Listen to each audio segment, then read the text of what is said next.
ఈ పెద్ద మనిషి అరెస్ట్ అయిన దగ్గర నుంచి కూడా వైఎస్ఆర్సీపీ పార్టీ నాయకులు కానీ వైఎస్ఆర్సీపీ పార్టీ శ్రేణులు కానీ తెగ గుండెలు బాధేసుకుంటున్నారు. అన్యాయం జరిగిపోయింది, కుట్ర జరిగిపోయింది. పాపం పెద్ద ఆయన మంచివాడు, సామాజిక స్పృహ ఉన్నవాడు, సమాజంలో మంచి పేరున్నవాడు పోసాని కృష్ణమురళిని కావాల్సుకుని అరెస్ట్ చేశారు. ఇది రెడ్ బుక్ రాజ్యాంగం. ఇందులో ఒక పెద్ద కుట్ర ఉంది. 63 సంవత్సరాల వయసున్న వ్యక్తిని ఈ విధంగా అరెస్టు చేయటం ఏంటి, అంత దూరం నుంచి ట్రావెల్ చేయటం ఏంటి, ఆయనకు ఆరోగ్యం బాగలేదు. అసలు ఏం చేశాడు, ఏం తప్పు చేశాడు పోసాని కృష్ణమురళి? ఆయనకు సమాజంలో ఎంత మంచి పేరుందో మీకు తెలుసా? ఏదైనా సరే పాలసీ పరంగానే మాట్లాడతాడు, ఎప్పుడు కూడా పరిధి దాటి మాట్లాడలేదు. ఈ మాటలు, ఈ శుద్ధపోస మాటలన్నీ కూడా ఎవరు చెప్తున్నారంటే వైఎస్ఆర్సీపీ పార్టీ నాయకులు మాట్లాడుతున్నారు. ఈరోజు పోసాని కృష్ణమురళి అరెస్ట్ అయిన తర్వాత YSRCP party Pulivendula MLA YS Jaganmohan Reddy Posani Krishna Murali గారి భార్య గారికి ఫోన్ చేసి, మీరు అధైర్యపడొద్దు, ఇది కుట్రతో కూడిన అరెస్టు, అందరూ ఉన్నారు, అందరితోటి మాట్లాడాను, ఈ 4 సంవత్సరాలే ఇక ఉంది పరిపాలన, మీరేమి అధైర్యపడొద్దు, నేను అన్నయ్యతో కూడా మాట్లాడతాను అని చెప్తున్నాడు. అసలు ఈరోజు పోసాని కృష్ణమురళికి అరెస్టుకు కారణం ఎవరండి? ఈరోజు కూటమి ప్రభుత్వం, లేకుంటే పోసాని కృష్ణమురళి మీద రెడ్ బుక్ రాజ్యాంగమో, లేకుంటే పోసాని కృష్ణమురళిని అరెస్ట్ చేయాలని చెప్పేసి ఒక కుట్ర పన్నారనటమో, ఇవన్నీ కూడా తప్పుడు ఆరోపణలు. ఈరోజు పోసాని కృష్ణమురళి అరెస్టుకి ముఖ్య కారకుడు వైఎస్ జగన్మోహన్ రెడ్డి. ఎస్, కేవలం వైఎస్ జగన్మోహన్ రెడ్డి వల్లనే ఈరోజు ఈ పోసాని కృష్ణమురళి అరెస్ట్ అయ్యాడు. Because of YS Jaganmohan Reddy. ఎందుకంటే వైఎస్ జగన్మోహన్ రెడ్డి కళ్ళల్లో ఆనందం చుట్టడం కోసం, వైఎస్ జగన్మోహన్ రెడ్డికి ఉన్న సైకో లక్షణాలన్నింటినీ కూడా పోసాని కృష్ణమురళి అలవర్చుకొని జగన్మోహన్ రెడ్డి దగ్గర మార్కులు కొట్టేసేదానికి, జగన్మోహన్ రెడ్డి దగ్గర మంచి పేరు తెప్పించుకునే దానికి నోటికి ఎంత వస్తే అంత అడ్డగోళమైన భాష నేను మాట్లాడు. ఆంధ్రప్రదేశ్ రాష్ట్ర ప్రజానికం మొత్తానికి తెలుసు పోసాని కృష్ణమురళి ఎంత అద్భుతంగా మాట్లాడతాడో, తెలుగులో బూతులు ఎంత అద్భుతంగా మాట్లాడగలడో అన్న విషయం.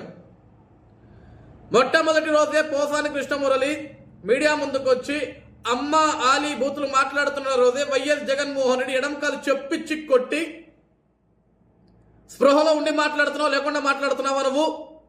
మనం ఒక రాజకీయ పార్టీ నడిపిస్తున్నాం, బ్రోకర్ కొంపగా మనం నడిపించేది, రాజకీయాలంటే విలువలతో కూడిన రాజకీయాలు చేయాలా, ఇలాంటి పరికమాల మాటలు మాట్లాడకూడదు.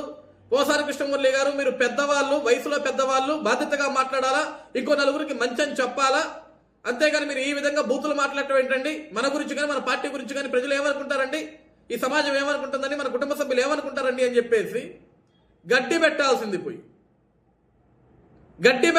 గడ్డి పెట్టకుండా, మొదటి రోజు మాట్లాడిన రోజు హెచ్చరించకుండా, దాన్ని కట్ చేయకుండా, దాన్ని కంట్రోల్ చేయకుండా ఒక పిచ్చి కుక్క మాదిరి పోసాని కృష్ణమురళిని మీడియా ముందుకు వదిలి ప్రతి సందర్భంలోనూ చంద్రబాబు నాయుడు గారిని, పవన్ కళ్యాణ్ గారిని, లోకేష్ గారిని, ఇతర నాయకులందరినీ కూడా ఇష్టానుసారమైన భాష, నిజంగా ప్రజలు అసహించుకునే భాష, ఎవరు కూడా మాట్లాడరండి ఆ విధంగా భాష.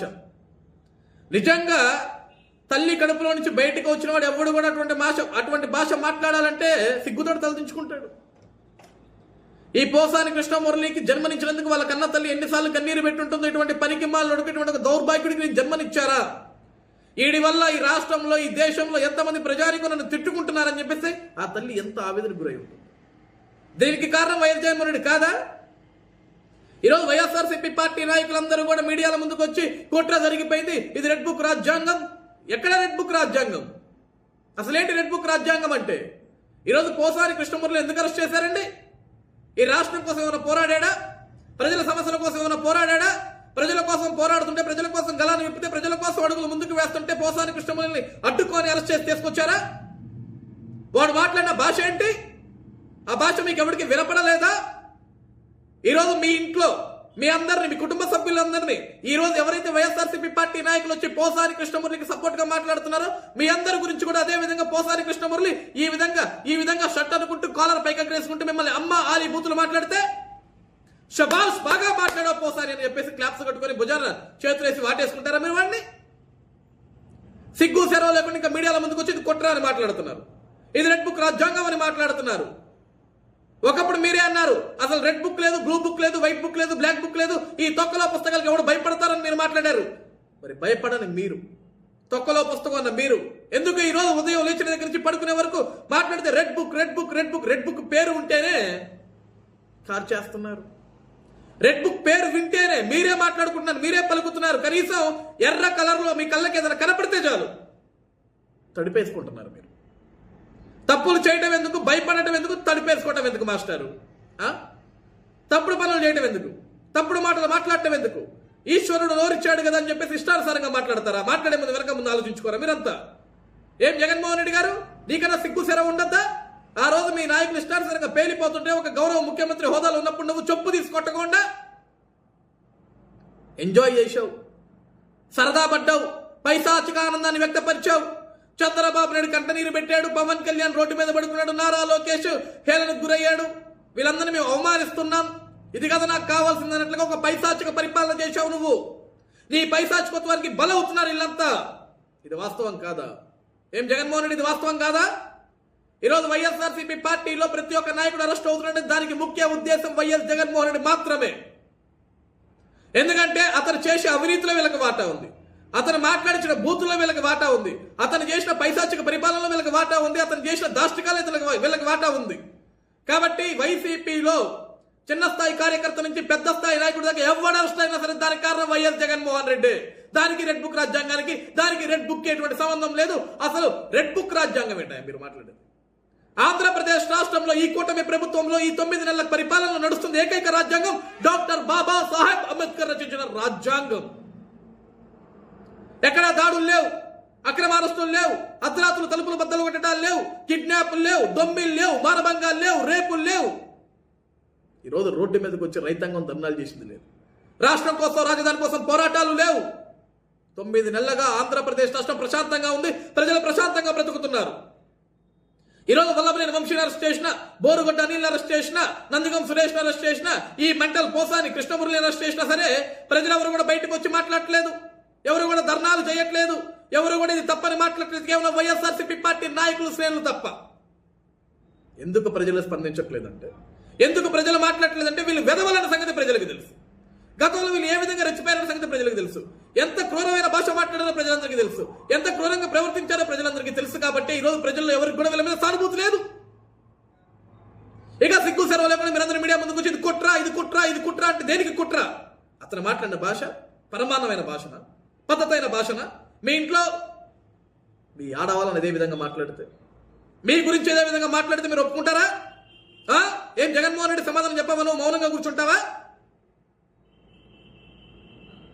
మాట్లాడితే బెంగళూరు నుంచి రావటం, జైళ్ళకి రావటం, పరామర్శించడం, వస్తున్నా జగన్ 2.0 చూపిస్తున్నా. ఎవడికి చూపిస్తావా నువ్వు 2.0? 1.0 చూపించావు, 30 ఏళ్ళు వెనక్కి నెట్టు రాష్ట్రాన్ని. మళ్ళీ 2.0 మన బతుక్కి. ఈరోజు పోసాని కృష్ణమురళి గురించి ఎవరైతే వైఎస్ఆర్సీపీ పార్టీ నాయకులు మీరు బాధపడుతున్నారు, గుడ్డలు దించుకుంటున్నారు, మీడియా ముందుకు వచ్చి కూటమి ప్రభుత్వం మీద నిందలు వేస్తున్నారు, తెలుగుదేశం పార్టీ మీద నిందలు వేస్తున్నారు, మీరందరూ కూడా సిగ్గుతో తలదించుకోవాలి. ఈ సమాజం మీ బిడ్డలు, మీకు జన్మనిచ్చిన తల్లులు, మీతోటి తాళి కట్టించుకున్న ఆలులు అందరూ కూడా మీ ముఖం మీద కాండ్రించి చంపుతారు, గుర్తుపెట్టుకోండి. ఇటువంటి ఒక పనికి మాలను మీరు సపోర్ట్ చేస్తే. శుద్ధమైన భాష మాట్లాడాడు ఆయన 5 సంవత్సరాలు. ఒక్కసారన్నా మీలో ఏ ఒక్కడన్నా సరే పోసాని కృష్ణమురళి గారు మీరు వయసులో పెద్దవాళ్ళు, సమాజంలో మీకు అంటూ ఒక పేరుంది, చిత్రసీమలో ఉన్నారు, మిమ్మల్ని అందరూ చూస్తూ ఉంటారు. కాబట్టి మనం మాట్లాడాల్సిన భాష చాలా పద్ధతిగా మాట్లాడాలా, పద్ధతి దాటి మాట్లాడకూడదు. ఎదుటివాడు తప్పు మాట్లాడితే మనం తప్పుని సరిచేయాలా. ఇది తప్పురా నువ్వు మాట్లాడేది, ఏం భాష మాట్లాడుతున్నావురా, వయసులో పెద్దవాడిని నేను చెబుతున్నారా అని చెప్పే విధంగా మీరు ఉండాలి. కానీ ఏ రోజన్నా పోసాని కృష్ణమురళి నోటికి తాళం వేశారా? అతను మాట్లాడే భాషని కంట్రోల్ చేశారా? ఈరోజు భావ ప్రకటన స్వేచ్ఛనా, రాజ్యాంగమా? ఈరోజు భావ ప్రకటన స్వేచ్ఛకి భంగం కలుగుతుందంటే పోసాని కృష్ణమురళి మాట్లాడితే తప్పేంటి అని చెప్పేసి పేరుని నాని కొడుకు వచ్చి మాట్లాడతాడు. పేరుని కిట్టు వాళ్ళ నాయన చేసిన తప్పులకి ఆయన నించుంటే ఎక్కడ ప్రజలు చిత్కారు ఇచ్చి ఎక్కడ ఓడగొడతారని భయంతో తీసుకొచ్చి కొడుకు నించోబెట్టాడు. కొడుకు కూడా అదే పరిస్థితి. చదువుకున్నవాడు కదా కిట్టు, కామన్ సెన్స్ లేదా మీడియా ముందుకు వచ్చి మాట్లాడేటప్పుడు? ఈరోజు భావ ప్రకటన స్వేచ్ఛ లేదా రాష్ట్రంలో అంటే ఏం మాట్లాడాడు పోసాని కృష్ణమురళి? నిన్ను మీ నాయన ఇదే భాష మాట్లాడితే ఒప్పుకుంటావా నువ్వు? నీ గురించి, మీ నాయన గురించి, పేరు నాని గురించి ఇదే భాష పోసాని కృష్ణమురళి మాట్లాడుతున్నావు, ఒప్పుకుంటావా? సిగ్గు సెలవు లేకుండా వచ్చి మాట్లాడుతున్నావు. చదువుకున్నావు కదా అంతా ఎంతో, మీ నాన్నకంటే బుద్ధి ఉండకపోవచ్చు, నీకు ఉండాలి కదా. మీ నానంటే జగన్మోహన్ రెడ్డి మత్తులో తెచ్చాడు, నీకైనా ఉండాలి కదా మినిమం కామన్ సెన్స్. సిగ్గులేని మాటలన్నీ మాట్లాడుతుంటారే ఇంకా మీరంతా వచ్చి. ఈడేదో పెద్ద సొద్దపూసలాగా, ఈడేదో పెద్ద ఆంధ్రప్రదేశ్ రాష్ట్రం కోసం లేకుంటే దేశం కోసం పోరాడిన పౌరుడిలాగా, ఈడేదో పెద్ద స్వతంత్ర సమరయోధుడా. తప్పు చేసినవని చట్టపరంగా శిక్షిస్తాం, అరెస్ట్ చేస్తాం. ఇక్కడ రెడ్ బుక్ రాజ్యాంగాలు, ఆ రాజ్యాంగాలు, ఈ రాజ్యాంగాలు ఏం నడవవు. పద్ధతిగా డాక్టర్ బాబాసాహెబ్ అంబేద్కర్ రచించిన రాజ్యాంగమే నడుస్తుంది ఇక్కడ. ఈరోజు మీరు మీడియాల ముందుకు వచ్చి ముసల కన్నీరు గాడ్చి ఎదవ ఏడుపులు ఏడిచినా సరే ప్రజల మే పరిస్థితుల్లో లేరు గుర్తుపెట్టుకుని మిమ్మల్ని అందరూ కూడా 5 ఏళ్ళు వెచ్చలూడ రాజకీయం చేశారా? 5 ఏళ్ళు చెత్త రాజకీయం చేస్తారా? 5 ఏళ్ళు పనికి మళ్ళీ మాటలు మాట్లాడతారా? ఈరోజు ఒక్కొక్కటి అరెస్ట్ అవుతుంటే బాధ, కుట్ర అని మాట్లాడుతున్నారు రోడ్ల మీదకి వచ్చి. మీ అందరూ అంతరాత్మకు తెలిసి, మీ మనస్సాక్షికి తెలిసి ఈరోజు మీ పార్టీలో ఉన్న వ్యక్తులందరూ ఈ చెత్త, ఈ స్క్రాప్ అంతా అందరూ ఎందుకు అరెస్ట్ అవుతున్నారో మీ అందరికీ బాగా తెలుసు. ఇక సిగ్గు లేకుండా ప్రజలు పిచ్చోళ్ళు చేయడం కోసం మీడియాల ముందుకు వచ్చేదో మాట్లాడుతుంటారు మీరు. మీ ఇంట్లో మీ కుటుంబ సభ్యుల గురించి మాట్లాడితే అప్పుడు తెలవాలయా? ఇటువంటి మీ ఇంటికి ఫంక్షన్ కన్నా పిలుస్తారా మీరు? అసలు అటు మాట్లాడే భాష చూస్తే సిగ్గు సెలవు లేకుండా వెనకేసుకొచ్చుకుంటున్నారా? ఇటువంటి వాళ్ళని అట్లా అరెస్ట్ చేయడం కాదు, గుర్తుపెట్టుకోండి. నడి రోడ్డు మీద ప్రజలందరూ చూస్తుంటే కొట్టుకుంటూ వస్తే ఇంకొకటి ఈ విధంగా భాష మాట్లాడంటే భయపడాలి. అలా తీసుకురావాలి ఇటువంటి వాళ్ళందరినీ. ఈరోజు ఆంధ్రప్రదేశ్ రాష్ట్రం ప్రజలు ఎంత సంతోషంగా ఉన్నారు తెలుసా? ఇటువంటి విధవలందరూ అరెస్ట్ అయినప్పుడల్లా కూడా వాళ్ళు సంబరాలు చేసుకుంటున్నారు. ఇంకా ఇటువంటి చెత్త, ఇటువంటి స్క్రాప్ ఎంతమంది అయితే ఉన్నారో అంతమందిని కూడా చట్టపరంగా లోపల పడదొప్పండి, వీళ్ళని బయటికి రానివ్వకుండా చేయండి అని. అది ప్రజలు కోరుకుంటున్న కోరిక. ఇదేమి కక్ష సాధింపు రాజకీయాలు కాదు, లేకపోతే కుట్రతో చేసే అరెస్టులు కాదు. గతంలో వీళ్ళు చేసిన తప్పులకి ఈరోజు శిక్ష అనుభవిస్తున్నారు. దాంట్లో తప్పేమీ లేదు, ఇందులో కుట్రలు కూడా ఏమీ లేవు. కాబట్టి నెక్స్ట్ మీ పార్టీలో అందగాళ్ళు ఎవరో మనం చెప్పాడు కదా, జగన్ మా పార్టీలో చంద్రబాబు కంటే, లోకేష్ కంటే, పవన్ కళ్యాణ్ కంటే అందంగా ఉన్నారు కాబట్టి వీళ్ళు తట్టుకోలేక మన పార్టీలో అరెస్ట్ చేస్తున్నారు అని. ఈరోజు మీ పార్టీలో నెక్స్ట్ అందగాడెవడో మీరే డిసైడ్ అవ్వండి. జగన్ మీ అందరికంటే అందగాడేమి కాదు, మీ అందరికంటే చివరిలో ఉంటాడు అతను. ఎందుకంటే మీ అందరికంటే లీస్ట్ అందగాడు జగన్. జగన్ కంటే మీరందరూ హైలీ అందగాలన్నమాట. వెరీ బ్యూటిఫుల్ పీపుల్ మీరంతా.